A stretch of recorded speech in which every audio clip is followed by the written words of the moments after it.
This is a true horror story from Reddit. I saw an ad for a job at a morgue. The ad itself made me shiver, but at the same time, it was appealing.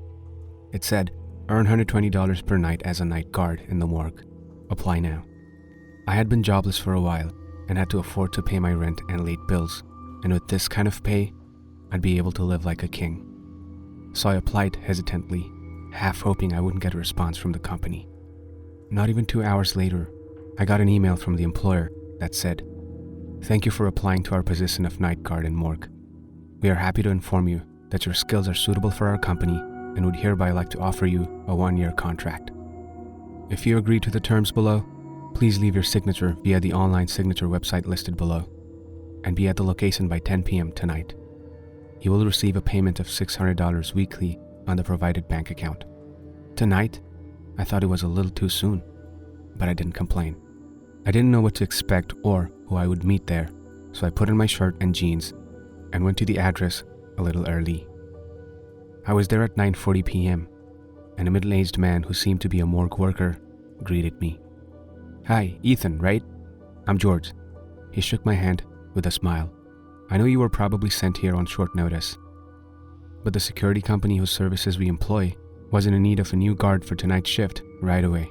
Some outsourced from a security company to your morgue?" I asked. "That's right. You work for an outsourcing security company, and from what I hear, they pay pretty well. So who knows? You may even get a better position in the future." He winked. "Right, so about the duties here," I started. "Oh, that? No big deal. Just make sure no one breaks in." He leaned in and said, "Or out."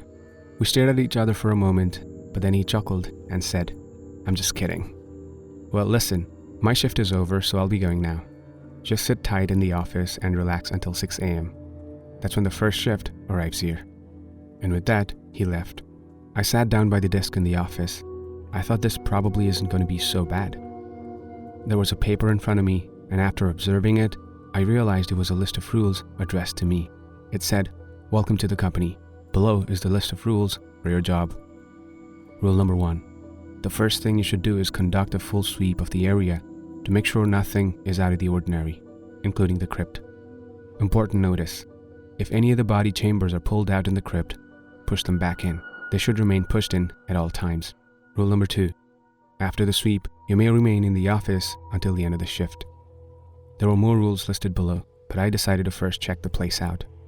It was fairly small, with one big room that had medical supplies in it, the crypt, and a bathroom. I first decided to get the worst out of the way, the crypt.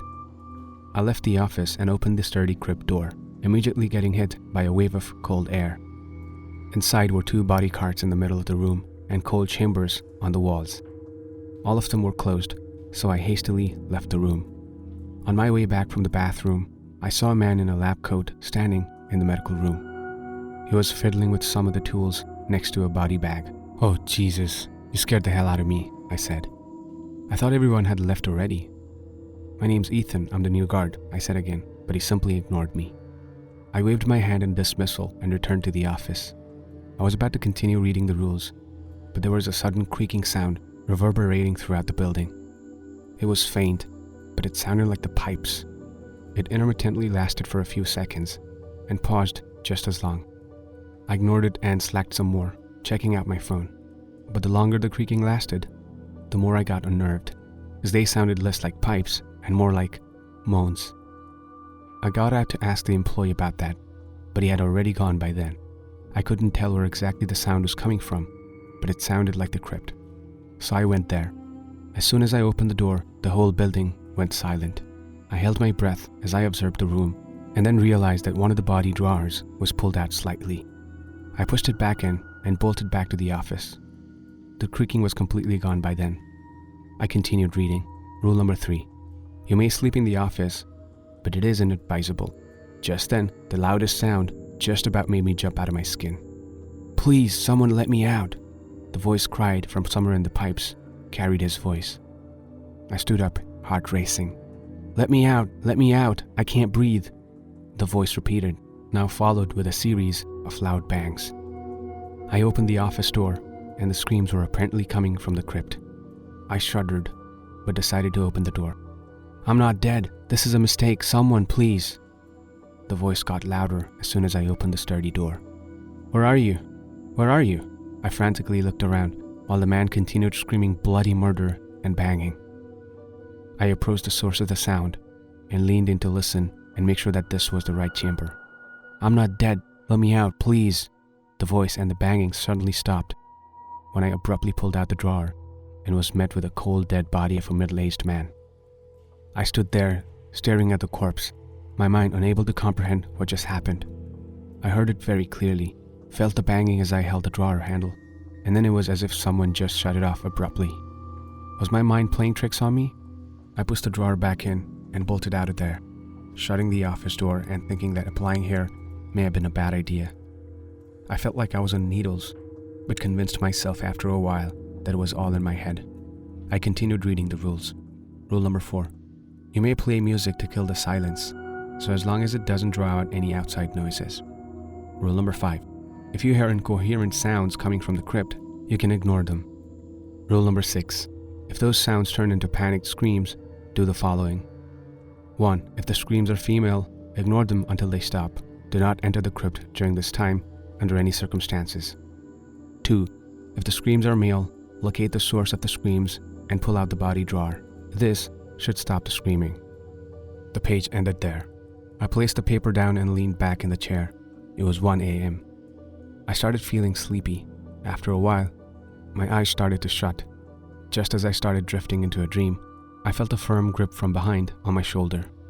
I instantly shot up, knocking the chair down in the process. No one was there. I no longer felt sleepy. Everything was quiet for a while, and I went to the bathroom once more. When I returned, it was 4 a.m., and I was pretty much ready to end the shift here. I started thinking how it wasn't so bad for $120, until I flipped the paper with the rules and realized there was something else written on the back. Rule number 7. All the staff will be out of the building by 10 p.m., so if you see a man in a lab coat during your shift, do not under any circumstances try to talk to him. I reread the rule 5 times over, but the text remained the same. There was a gentle knock on the office door. I looked up and through the glass, I saw the man in the lab coat grinning at me. It's 4:30 now, and he keeps knocking.